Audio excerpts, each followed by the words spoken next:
Salut tout le monde, salut Catherine. Salut Pablo, salut à tous. Alors, petit débrief de la semaine.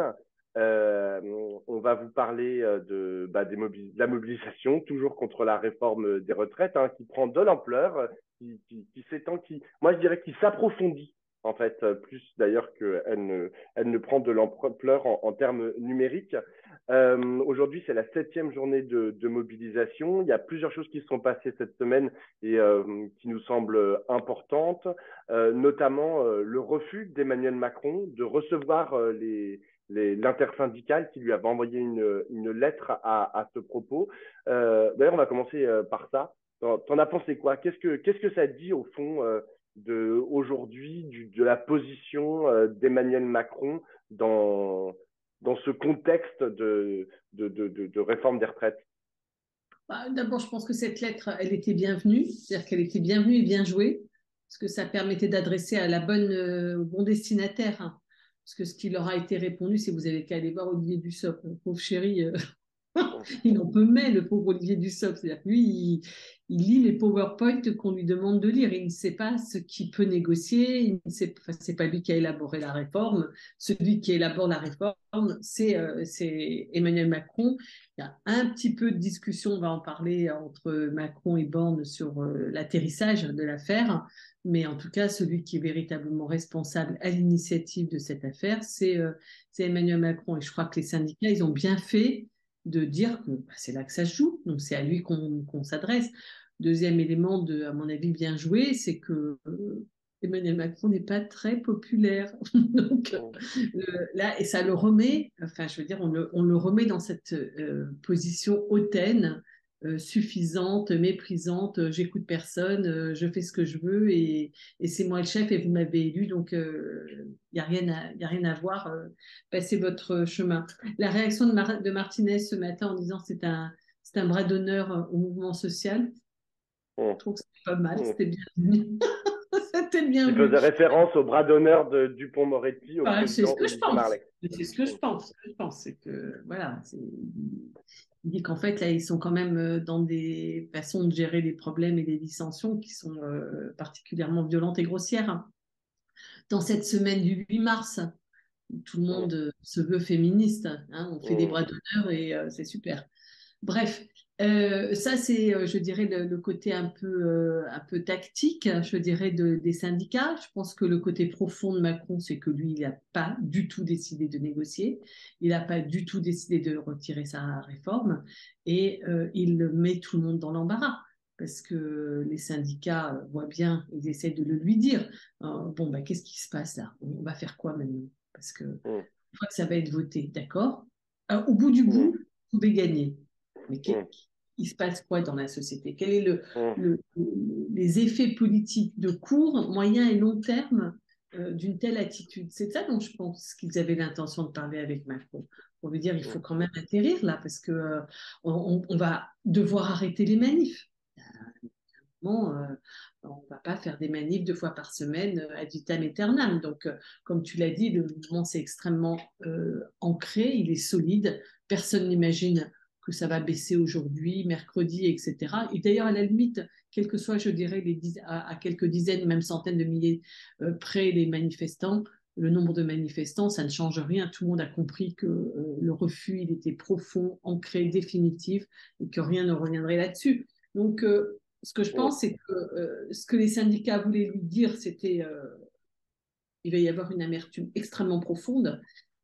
Je repense encore on en avait une fois parlé, ce que Berger avait dit quand il va y avoir toutes les transformations du monde du travail qui vont venir, notamment autour de la révolution écologique, et qu'il va falloir imaginer d'autres façons de travailler, etc. Il va falloir mobiliser tout ce monde, enfin, tous Bien les gens sûr. qui travaillent, leur intelligence, leur disponibilité, leur engagement. Et si on commence par, après le Covid, on avait dit qu'on en tiendrait compte, on n'en a pas du tout compte et on leur impose 2 ans en plus. C'est un problème, tout le monde pointe les problèmes de violence dans le pays, qui ne sont pas négligeables, les problèmes politiques qui ne sont pas négligeables. Tout le monde sait bien que Marine Le Pen est en train d'engranger. Et il y a un problème, je dirais, politico-social de fond qui est que ben, on va avoir un peuple fracturé et divisé et plus mobilisable pour les enjeux qui doivent être menés. Mm. Moi, j'aimerais rajouter deux points sur le refus de Macron de recevoir l'intersyndicale. Le premier, et en fait, tu l'as un peu dit, mais en fait, ce que voulait faire l'intersyndicale, c'est ramener Emmanuel Macron dans le jeu de la réforme. Et c'était, à mon sens, d'autant plus pertinent que lorsque on interroge les gens de la majorité présidentielle ou du gouvernement et qu'on leur dit, mais pourquoi vous voulez absolument faire cette réforme des retraites, ils répondent souvent, ah, mais parce que c'était dans le programme présidentiel d'Emmanuel Macron. Je veux dire, c'est l'argument massu. Donc, Mm. ça paraissait assez logique d'aller voir la personne qui est toujours définie comme étant l'origine du mal, si je puis m'exprimer, et ainsi. Donc, je trouvais ça assez logique. Il y a un refus, alors même que c'était avant tout porté par lui dans son programme présidentiel, il y a un refus de rencontrer l'intersyndicale parce que je pense il voit pas trop l'intérêt en fait d'aller se mouiller dans cette histoire. Comme maintenant c'est répété par même les membres du gouvernement, c'est une réforme impopulaire dont personne ne veut. Donc honnêtement, il n'a aucun intérêt à aller dans la bataille. Et ça Oui, c'est il mon cultive deuxième son point. image brutale, tu crois pas? Moi, Alors je pense que c'est pas un truc qui peut pas. Moi, je pense qu'il veut cultiver son image. Je suis droit dans mes bottes et j'y vais. Et enfin, tu vois, je suis un bon gros macho, quoi. Je vous Ouais, écouterai et pas. en même temps, il y a un truc de distance. C'est-à-dire que là, c'est Oui, assez intéressant quand tu regardes depuis plus d'un mois qu'ont commencé les grosses mobilisations contre la réforme des retraites. En fait, il passe son temps autour du monde à faire des voyages, à gérer à ce qui se passe en Ukraine. Là, il a fait une tournée en Afrique au moment des des énormes mobilisations de mardi dernier. Donc, il y a un espèce de je dis pas que c'est pas urgent de faire les voyages qu'il est en train de faire à travers le monde, mais je dis qu'il y a une espèce de décalage énorme entre nous, ce qu'on est en train de vivre en France, ce que vivent les Françaises et les Français, et d'un autre côté, ce que lui, il entend faire, la place en fait qu'il entend prendre dans le monde. Parce que en fait, c'est ça Emmanuel Macron, c'est que il veut faire cette réforme parce qu'il veut être il veut pouvoir s'afficher comme un président réformiste. Il veut aller parler aux chefs d'État dans le monde parce qu'il veut marquer l'histoire du monde en étant un président actif sur tous les continents, etc. Mais tout ça est en décalage avec la réalité de ce que vivent aujourd'hui les Français, qui est une réforme dont ils ne veulent pas et contre lesquelles ils sont mobilisés. Et c'est mon dernier point, et pour moi ça c'est peut-être le plus problématique, c'est que aujourd'hui, ce qu'est en train de faire la majorité présidentielle, c'est en train de séparer les institutions politiques de ce qui se passe dans le peuple. Et ils le font de façon hyper violente. C'est-à-dire qu'ils disent, écoutez, il y a des institutions, il y a un temps parlementaire. C'est Stanislas Guérini sur le plateau de BFM qui disait ça. Il disait, il y a eu le temps des élections, il y a eu le temps de négociation avec les syndicats, les corps intermédiaires, et maintenant, il y a le temps du Parlement. Et le temps du Parlement, ce n'est pas le temps de la rue. C'est-à-dire que, tu vois, ils différencient les temps. Et là, ce qu'ils sont en train de dire, c'est que peu importe en fait ce qui va se passer dans les rues de France, peu importe ce qui va se passer dans le cœur des Français et des Françaises, ils n'en ont absolument rien à fiche. Ça ne les intéresse pas. Eux, ils sont dans un autre monde qui est le monde des institutions, comme si ce monde pouvait être séparé, tu vois, genre du reste de la France, ne pas battre en fait au même rythme.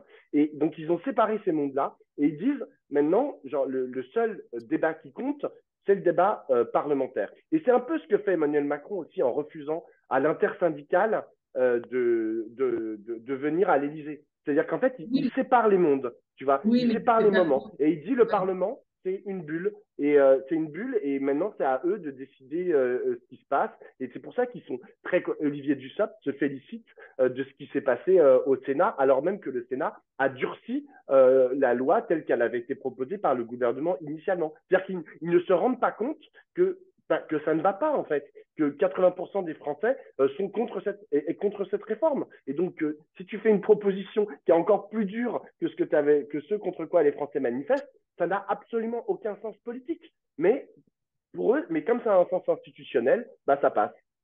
Oui, ce que j'allais te dire, c'est que le problème des institutions, en l'occurrence, elles ne sont pas complètement plates et neutres, hein, c'est-à-dire qu'ils les traficotent, c'est-à-dire qu'ils font leur choix dans le fonctionnement institutionnel. Hein, c'est-à-dire que, je veux dire, depuis le début de cette réforme, de cette discussion, c'est incroyable le nombre de choses qui se sont passées.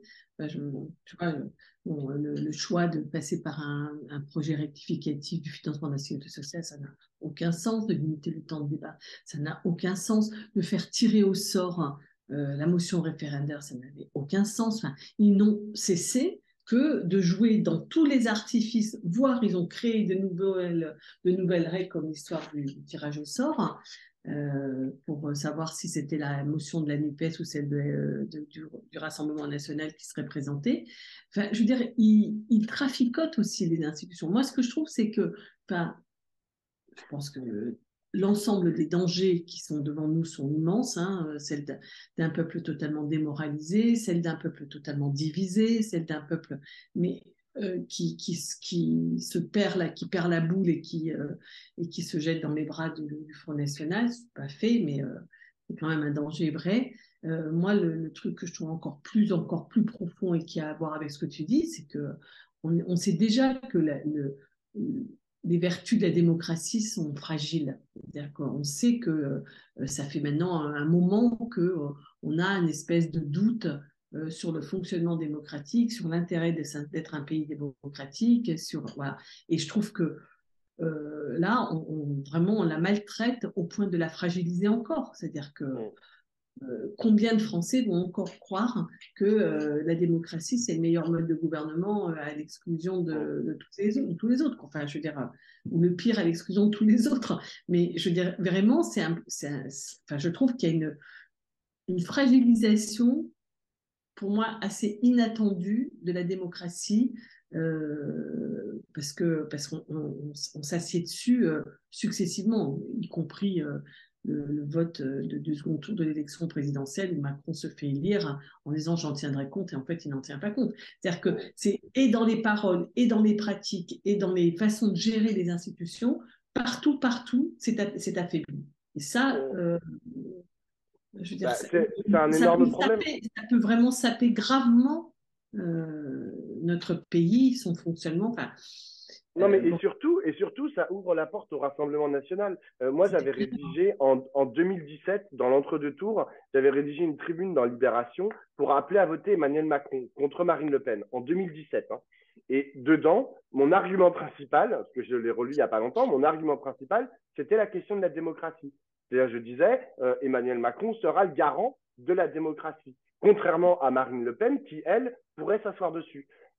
Et aujourd'hui, quand je vois là où on en est, je me dis, mais merde, mais enfin, en quoi j'avais raison? En quoi Emmanuel Macron, aujourd'hui, est le garant, en fait, du fonctionnement correct de nos institutions? En quoi il respecte les procédures institutionnelles qui fondent notre rapport aujourd'hui à la démocratie? Ils sont en train de tout balayer d'un revers de la main, et effectivement, c'est très dangereux. Mais pour moi, là, c'est dangereux dans le rapport des Françaises et des Français à la démocratie, mais c'est aussi dangereux car ça peut asseoir aussi le Rassemblement national dans un second tour, c'est-à-dire que les gens ils vont se dire, en fait, genre, c'est pas la démocratie contre le fascisme, hein, Marine Le Pen contre Emmanuel Macron ou je ne sais qui qui l'aura choisi.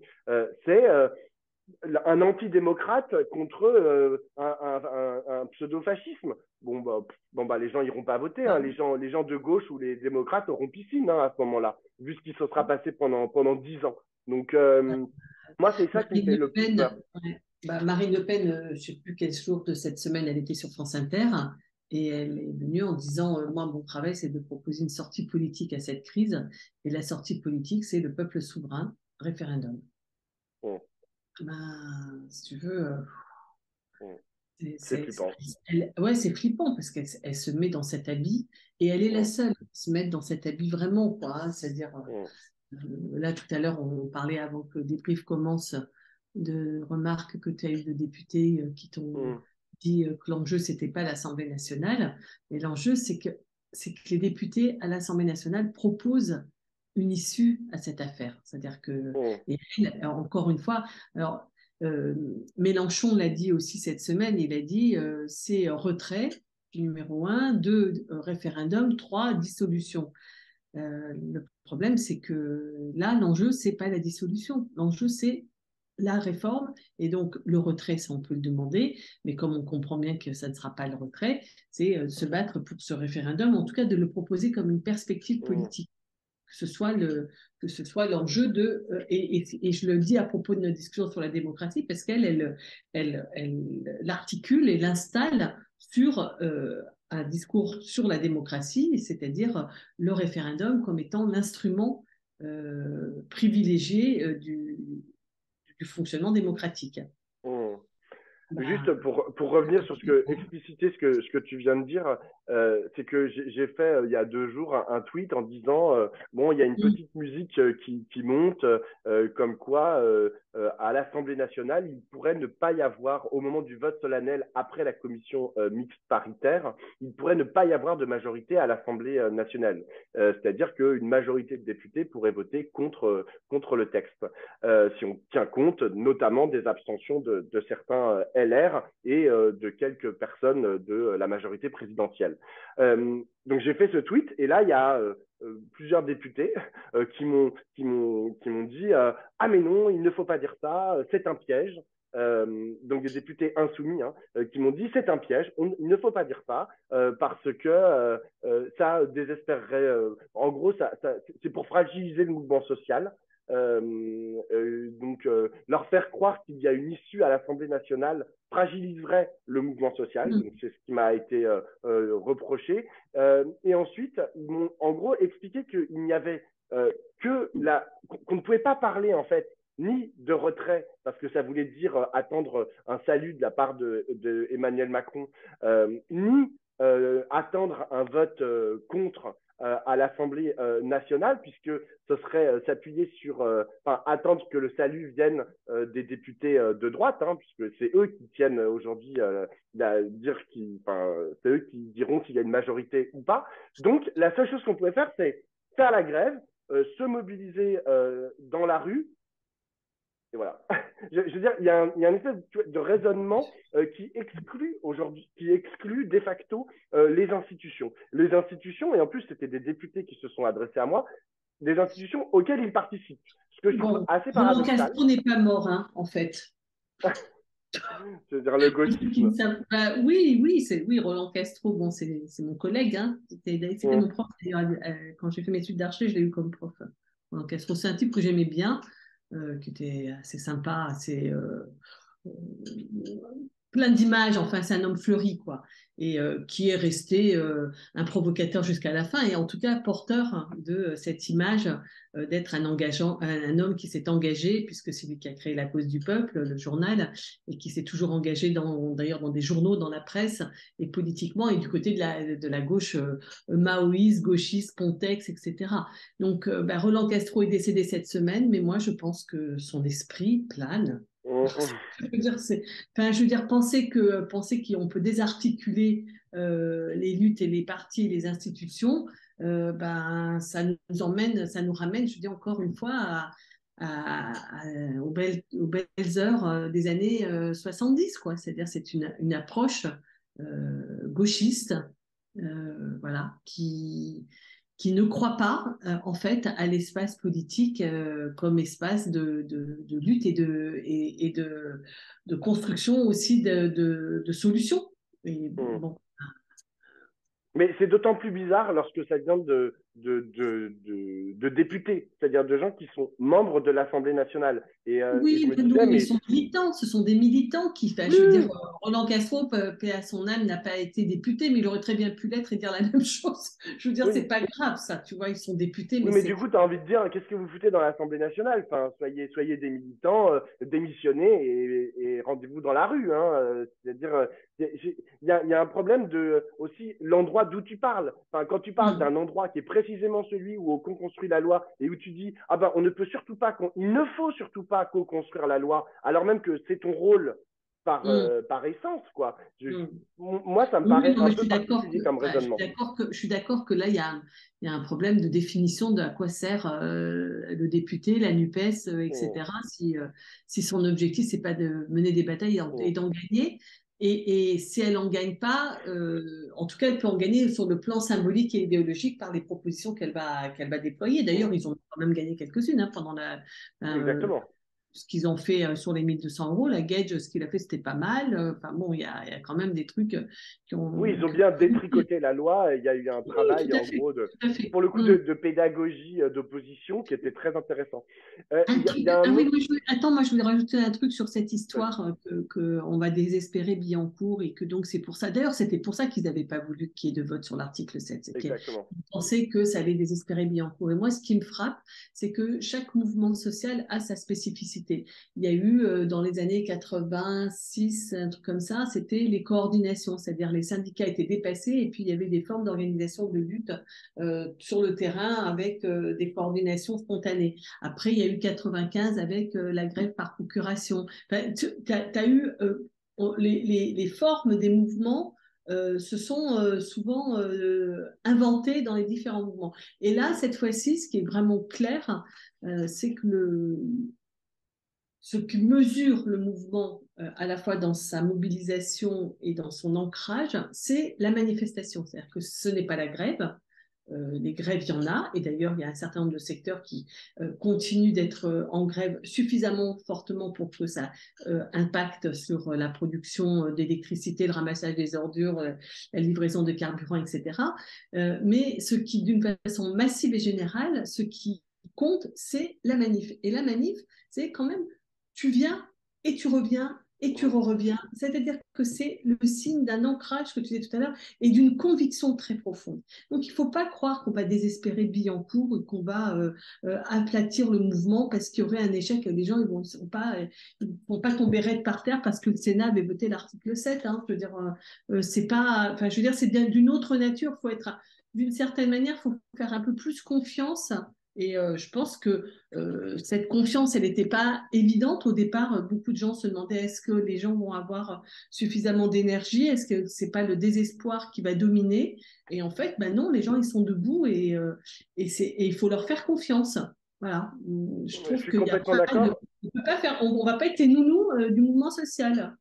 Exactement. Et ce, d'autant plus que cette bataille contre la réforme des retraites, elle va avoir un temps. Donc, j'espère que l'issue va être gagnante, même si, comme on l'a dit tout à l'heure, on a du mal à envisager les voies et moyens qui feraient que cette réforme serait retirée ou qu'on voterait Non. contre. Hein. Oui, Parce que non. ce qu'on n'a pas dit, mais peut-être qu'on peut en parler maintenant, c'est que là, il y a une menace de plus en plus forte sur l'utilisation de l'article 49.3 à Mm. l'Assemblée nationale, précisément parce que il y a une partie des députés des LR qui pourraient faire défection et qui pourraient ne faire qu'il n'y a pas de majorité. Donc, c'est rajouter encore une couche. On a cité tous les articles là qui ont été utilisés pour essayer de squeezer le débat parlementaire et le fonctionnement normal de nos institutions. Voilà, comment on dit, le coup d'arrêt, enfin l'acmé en fait de ça pourrait être l'utilisation du 49.3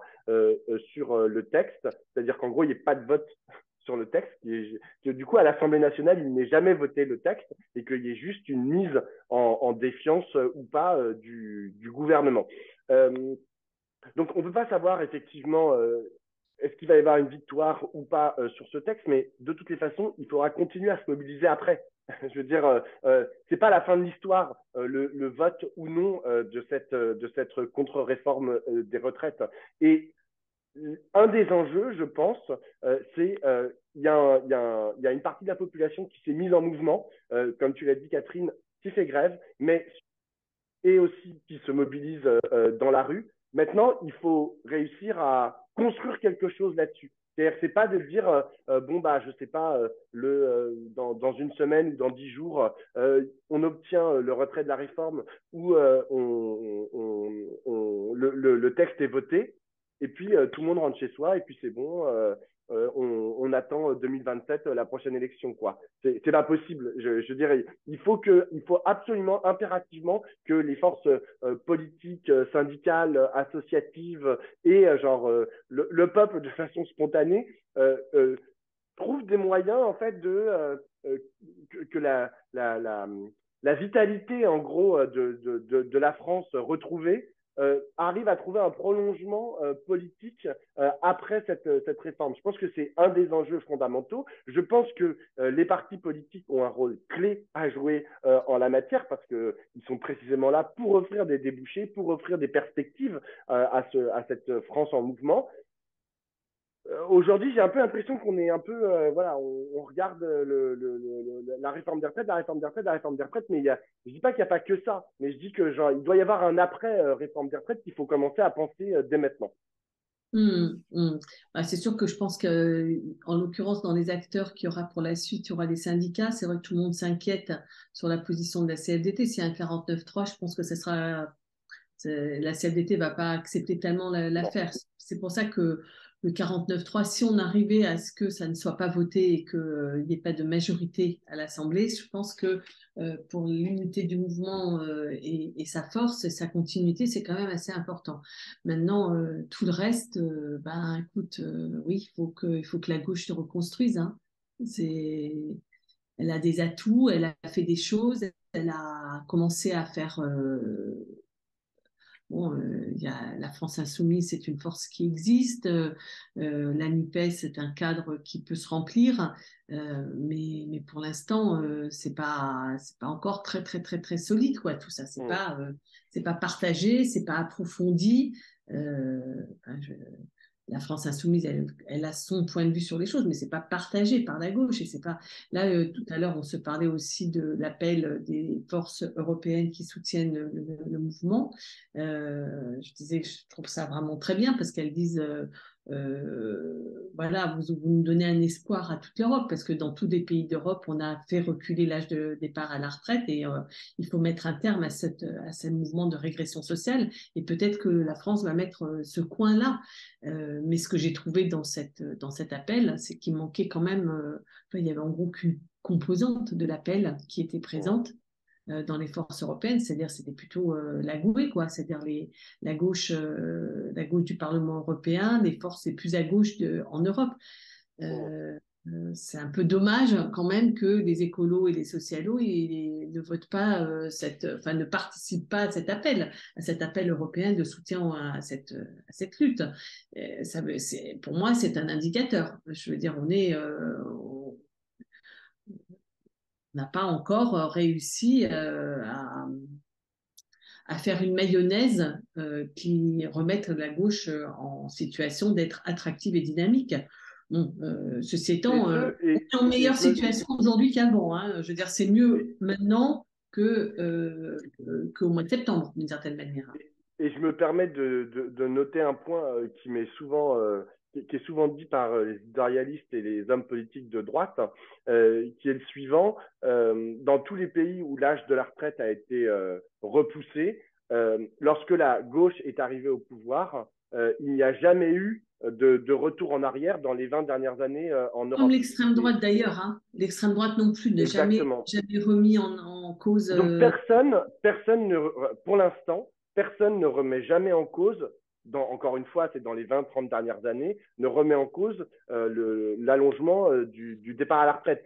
Même des pays comme, par exemple, l'Espagne, qui est Bon. dirigée par un président socialiste en coalition avec Podemos, ou et la Grèce, hein, j'ai regardé, en Grèce, ils sont passés à 67 ans en 2010. Bon, il y a des aménagements, mais en gros, c'est 67 ans en 2010. Lorsque comment il merde, le président grec, le fameux là. Alors, pas Varoufakis, mais Non, Tsipras.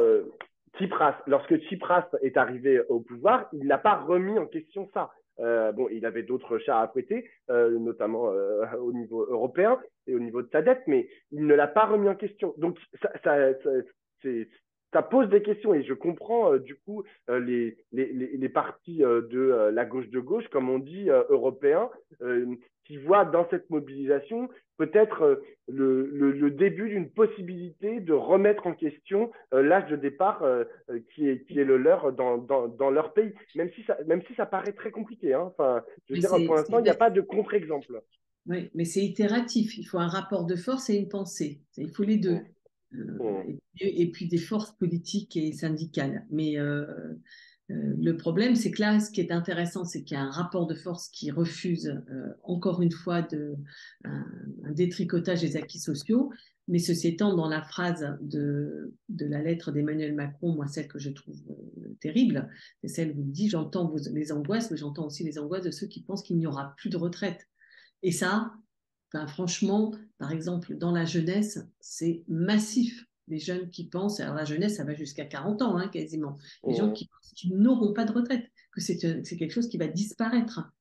Ça, si tu veux, je pense que ça fait partie des raisons pour lesquelles c'est compliqué de mobiliser la jeunesse et que, de toute façon, je pense que ça, enfin, je l'avais déjà dit, que je ne crois pas qu'on puisse mobiliser la jeunesse uniquement sur une question de retraite. Ça me paraît un peu Mmh. une entrée biaisée, quoi. Mais à part ça, ce que je veux dire, c'est que l'idée que le système de protection sociale issu des Trente Glorieux, c'est-à-dire le chômage, l'assurance maladie, l'école gratuite, enfin cet environnement qui faisait qu'il y avait de l'égalité et de la sécurité, c'est tout ça qui est en train de s'affaisser et que les gens, ils ont du mal à croire qu'on peut y revenir. Et c'est ce combat-là qu'il faut absolument mener et qui est à la base d'une relance de la gauche. Dernier point, c'est la fébrilité du gouvernement et de la majorité. Alors, il y a eu, on a parlé du 49.3 à l'Assemblée nationale, mais il y a aussi eu des épisodes, on va dire, ouais, des épisodes d'énervement de la part de certains cadres de la majorité, notamment de ministres. Hein. On se souvient d'Olivier Dussopt à la fin du débat à l'Assemblée nationale qui hurle personne n'a craqué hein, à bout de bras. Voilà, personne n'a craqué. Bon, d'accord, personne n'a craqué. Et il y a Éric Dupond-Moretti qui a fait 3 bras d'honneur à Olivier Marleix, le président LR, après que celui-ci a mentionné sa mise en examen, parlait de sa mise en examen et du problème qu'il y avait de sa mise en examen et du fait qu'il était ministre de la Justice. Et puis, il y a eu aussi sur le plateau de ce soir, Marlène Schiappa, face à Andrea Bescon, qui est une féministe très engagée sur la question des violences sexistes et sexuelles. Et Andrea Bescon qui disait en gros à la ministre qu'il faudrait mieux qu'elle démissionne parce que elle était, la politique qui était mise en œuvre contre les violences sexistes et sexuelles n'était vraiment pas au niveau. Et donc, il fallait qu'elle démissionne. Et bon, elle le disait assez calmement, même si de façon assez méprisante, mais c'était presque drôle, je trouvais. Et en fait, Marine Schiappa a pété un plomb et et elle a dit mais merde, genre moi j'en ai marre, je peux pas essayer de dire ça, etc. Le même, non, Je rajoute à ça ce qui s'est passé aussi sur. D'ailleurs, ça va me permettre aussi de me positionner sur le sujet avec Aurore Berger. Aurore Berger qui fait une proposition de loi mardi sur rendre inéligibles les personnes victimes, les personnes autrices de violences aggravées. Donc c'était très clairement, hein, faut pas, c'est ce que d'ailleurs a dénoncé la France insoumise. C'était très clairement une proposition de loi anti-Adrien Quatennens, on va dire. C'était vraiment ça qui était visé. D'ailleurs, c'est à ce moment-là qu'Aurore Berger a eu l'idée de cette loi. Donc, elle fait cette proposition de loi qui a été rejetée par l'Assemblée nationale avec des gens. C'était très intéressant. Pour une fois, c'était vraiment dans tous les groupes, il y avait des gens pour et dans tous les groupes, il y avait des gens contre. Que de l'extrême gauche alors sauf l'extrême droite qui était 100% contre, mais sinon dans la Nupes il y avait des gens pour et contre, dans le gouvernement, enfin dans la majorité il y avait des gens pour et contre, et pareil chez les LR. Et donc, elle prend la parole pour défendre sa loi, sa proposition de loi. Et là, il y a la France Insoumise qui l'accuse prend la parole aussi, qui l'accuse d'opportunisme politique et d'insincérité en fait dans son combat contre les violences sexistes et sexuelles. Et elle se met à pleurer au micro. Elle a vraiment la voix chargée d'émotions. Et en fait, elle est obligée de s'arrêter. Et là, il y a une scène, moi, que j'ai trouvée absolument insupportable, où les députés de la France insoumise, alors même qu'elle est en train de pleurer, continuent de la haranguer et de lui dire qu'elle est opportuniste et insincère, etc. Et elle dit, mais vous pouvez pas remettre en question ma santé. Et puis elle arrive plus elle peut plus parler. Bah, moi, j'ai trouvé que c'est vraiment le symptôme d'une inhumanité. Moi, je suis d'accord avec la France Insoumise. Je pense qu'Aurore Berger n'est pas vraiment sincère sur ses combats, etc. Enfin, je veux dire, j'ai plein de choses à redire à la trajectoire politique d'Aurore Berger, à ce qu'elle propose, machin. Néanmoins, lorsque une femme au micro, en fait, est saisie par une émotion qui est sincère pour le coup, je pense pas qu'elle puisse, je pense pas qu'elle puisse le jouer. On lui appuie pas sur la tête en fait. À une femme qui pleure, on lui met pas le pied sur la tête en attendant en attendant de l'écraser. C'est pas possible en fait. J'ai trouvé vraiment que c'était un acte d'absolue inhumanité de la part des députés de la France Insoumise, même si je comprends que sur le fond, et bien sûr, il faut s'affronter, se confronter à Aurore Berger, mais à un moment, un peu de fraternité, de sororité, d'adelphité, je ne sais pas, dites-le comme vous voulez, on ne toutes les oppositions politiques, je comprends qu'elles existent, mais elles ne justifient pas tout. Et elles ne peuvent pas justifier de faire pleurer une femme, c'est pas possible. D'ailleurs, faire pleurer un être humain, en fait, au bout d'un moment, hop, on se retire un peu. Non, mais on dit, bon, bah, on t'attend 5 minutes, t'attends 10 minutes, on fait une suspension de séance, et puis on reprend le débat, peut-être avec la même véhémence, mais merde, on crie pas sur une femme qui pleure, quoi. C'est pas possible, quoi. Mais voilà, tout Oui, ça pour dire que tout ça, il y a de la fébrilité quand même de la part de la majorité, quoi. Il y a un énervement, je sais pas, ils sont à bout, mais il y a un truc qui se passe qui est un peu bizarre. bah, tout le monde est énervé, il n'y a pas que. Enfin, je veux dire, je pense qu'Aurore Berger, elle craque. Hein. Il faut aussi craquer de fatigue. Hein. Enfin, je veux dire, Mm, j'imagine qu'elle est comme tout le monde. Quand on est fatigué, on résiste moins bien à ses mm, émotions et ça monte et voilà quoi. Donc elle doit être fatiguée. Je pense qu'ils sont tous épuisés et puis y compris d'ailleurs du côté de la France insoumise. Hein, c'est-à-dire les députés qui se sont déchaînés sur Aurore Berger et ils sont certainement aussi totalement à bout, quoi. Je veux dire, je pense que mm, tout le monde est à bout et ça boucle sur notre discussion de tout à l'heure. C'est-à-dire qu'en fait, là, c'est démentiel, c'est ce qui vient de se passer. C'est-à-dire que là, Macron a décidé de mettre à mal les institutions, les représentants dans ces institutions, et ça va pas du tout, quoi. mm, Cette série de craquages, hein, je pense qu'elle exprime à la fois la fébrilité au sein du gouvernement, mais elle exprime aussi le fait que tout le monde est à bout, quoi. Et mm, on peut pas faire un pays comme ça, enfin, c'est pas possible. mm. Donc, je sais pas. Vraiment, ce bonhomme est étrange et dangereux, non? Enfin, je sais pas. Ah bah, c'est pas la Oui, première fois qu'on le dit, hein, ouais, c'est mais pas la oui, t'as première fois raison. qu'on le dit, mais tu vois, enfin, parfois je me dis, il reprend un peu son boulot en main, et parfois je me dis, mais c'est complètement dingue. Enfin, moi, enfin, je trouve ça complètement dingue ce qui est en train de se passer du point de vue même des gens qui l'ont porté là, quoi. C'est-à-dire que Mm, ses amis du CAC 40, ils ne peuvent pas trouver que c'est génial ce qui se passe. Hein. C'est que quand mm, même, on est en train d'affaiblir, de diviser la France, de l'affaiblir, la jeter dans les bras de Le Pen. Enfin, je veux dire, c'est pas la peine de nous raconter qu'on va être attractif et qu'on va être la tête nation avec le Front National, quoi. Je veux dire, c'est pas, enfin, tu vois, ça n'a pas de sens. mm. Donc, il fait quelque chose, il développe une pratique et une politique qui, à mon avis, ne peut pas convenir enfin, même à ceux qui le portent, qui l'ont porté, même si de toute façon, historiquement, c'est vrai que si jamais Marine Le Pen arrive au pouvoir, elle ne peut pas y arriver sans avoir le soutien des élites. Hein. Donc, Bah, c'est ce que je voulais dire, c'est c'est que une espèce de truc un peu itératif là encore. Hein. C'est-à-dire que je me demande où on est quoi, là, en ce moment. Je ne sais pas quel est le bah, point, si tu veux, où on se trouve. moi, c'est là, tu parles de ces amis du CAC 40. Moi, je suis pas certain que une partie du MEDEF ou du CAC 40, etc., ne s'accommode pas très bien Oui. d'une présidence d'extrême droite. Hein. Moi, C'est un préalable, de toute façon. Ça, exactement, c'est c'est un un préalable. Et préalable. aujourd'hui, ils sont en train de construire ces ponts. Moi, j'ai vu, par exemple, cette semaine ou il y a 10 jours, il y a Michel-Édouard Leclerc qui a publié une tribune dans Valeurs Actuelles, par exemple. C'est-à-dire que, tu vois, il fait la démonstration que finalement, oh bon, les endroits où l'on parle, genre de quoi on parle, etc. Tout ça, c'est un peu Mhm. des Mhm. vases communicants, tout le monde peut se parler. Et puis, il y a sûrement des choses à aller voir quand je vois l'accueil, par exemple,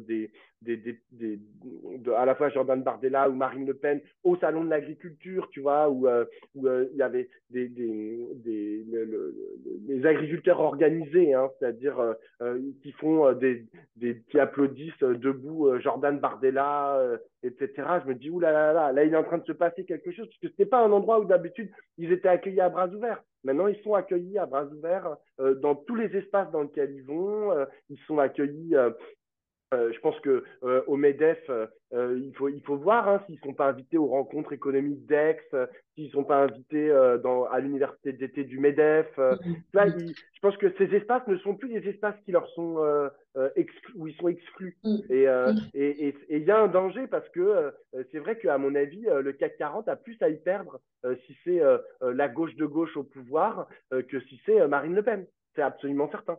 Et, euh, et donc aujourd'hui, si l'alternative c'est Mélenchon ou Marine Le Pen, bah, je pense que quand tu es PDG du CAC, tu as vite fait ton choix. Hein. Enfin, c'est Ouais. Dans Marine les, Le Pen parce qu'elle elle va pas augmenter les impôts, elle va pas je sais pas quoi. Bon, c'est dans vraiment la les autres, catastrophe. dans les autres évolutions, mais après on peut s'arrêter là, mais dans les autres choses que j'ai notées cette semaine, c'est la discussion à trois du représentant des jeunes de Zemmour, du représentant des jeunes du Front National et du représentant des jeunes des Républicains. C'est-à-dire les trois chefs de ces trois formations de jeunesse ont fait une interview croisée, je ne sais pas si c'est dans Causeur, Franc-Tireur, enfin, Non, ouais, j'ai oublié. L'incorrect. l'incorrect, voilà. Et Mm. donc, ils discutent tous les trois et aucun d'entre eux n'a été mis à l'index par son chef. C'est-à-dire que, y compris Ciotti, n'a fait aucune remontrance au porte-parole parce que le gars, là, il est vice-président des Républicains, hein, le responsable de la jeunesse. C'est-à-dire Mm. qu'en fait, à bas bruit, c'est des choses qui sont en train de se passer, euh, de rapprochement, voilà, à travers notamment les organisations de jeunesse. Mais bien Bon, sûr, ça fait 20 ans qu'ils travaillent à cette réunion des droites. Au bout d'un moment, elle va finir par arriver. C'est sorti. Marine Le Pen, elle n'est pas sur cette position-là. D'ailleurs, Non. c'est ce qu'ils disent, hein, c'est qu'en fait, elle est pour l'instant celle qui résiste à ce truc-là. Elle pense qu'elle peut prendre le pouvoir pour elle toute seule et qu'elle peut rassembler autour d'elle, qu'elle peut conquérir une majorité autour du programme du Rassemblement national. Les autres, ils sont pas sur cette position et Ciotti, Euh, il y a quelque chose qui a fondamentalement changé entre 2022, enfin avant 2022 et après 2022, c'est que Marine Le Pen maintenant elle est dans une position hégémonique. En fait, un peu de la même, enfin un peu la même chose qui se passe à gauche. C'est-à-dire que avant, elle était, quand tu regardes 2017, elle était touche-touche avec François Fillon. Maintenant, elle a creusé l'écart avec la gauche, avec la droite traditionnelle, avec Valérie Pécresse et les Républicains. Donc, c'est pas la même chose en fait de dire on va faire une union entre LR et le Rassemblement national alors qu'on a égalité et je vais absorber les LR en tant que RN et je vais vous mettre derrière moi. C'est pas, tu vois, si c'est elle qui décide du programme, si c'est elle la chef, si genre mais ça fait partie elle du coche. problème, c'est que oui, mais Pablo, ça fait partie du problème, c'est que Ciotti, c'est quelqu'un qui est vraiment sur une position très libérale sur le plan économique et très, enfin, en fait, entre Retailleau et Ciotti, il y a quand même un peu du papier de cigarette hein, dans leur position. Et, euh, et donc, d'ailleurs, dans l'émission sur France Inter, elle a salué les Républicains, notamment autour de, comment il s'appelle, Aurélien Pradé, qui s'oppose à la réforme des retraites, hein. C'est-à-dire que pour l'instant, ce que je pense qu'elle a comme intelligence, Marine Le Pen, c'est de comprendre que elle ne conquérera pas le pouvoir sur une base ultralibérale. et que donc elle n'a pas l'intention de revenir sur cette position-là. Ce que je crois qui est le désastre des Républicains, c'est que s'ils pensent qu'ils vont se refaire la cerise sur une position plus dure que le gouvernement sur les retraites, je leur fais bien du plaisir, quoi. Donc, bon, pour l'instant, elle est sur une position, il n'y a pas de. Enfin, l'avenir, ça ne la rend pas sympathique, hein, mais elle n'est pas sur une base de reconquête, sur un programme ultralibéral. C'est pas son axe, alors que les Zémouriens et les Républicains, c'est un peu Ouais. ça. Bon, on Et Bardella, on continuera. sait Ouais. pas trop. Ouais. Bardella, on sait pas trop parce que le mec qui est chef de la jeunesse Front National, c'est l'ancien assistant parlementaire de Bardella. Donc c'est quelqu'un Ouais. qui est très proche de Bardella. Donc je sais pas trop quel est son Son point de positionnement. vue. Ouais. Bon, De toute façon, à tout plus. ça, c'est des jeunes, hein. Il y a beaucoup de choses. À mon avis, on en a pour 20 ans de Bardella, etc. Donc, Mm. va falloir s'accrocher.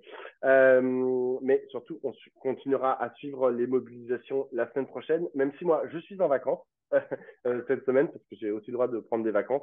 Donc, je vais faire des midinales la semaine prochaine, mais un peu quand je peux et quand il y aura, parce qu'il y a quand même des moments importants, notamment la commission mixte paritaire et peut-être après le vote solennel à l'Assemblée nationale qui s'en suivra. Donc, je tâcherai de faire des midinales, mais voilà, à distance, par Zoom, etc. Mais on fera le maximum.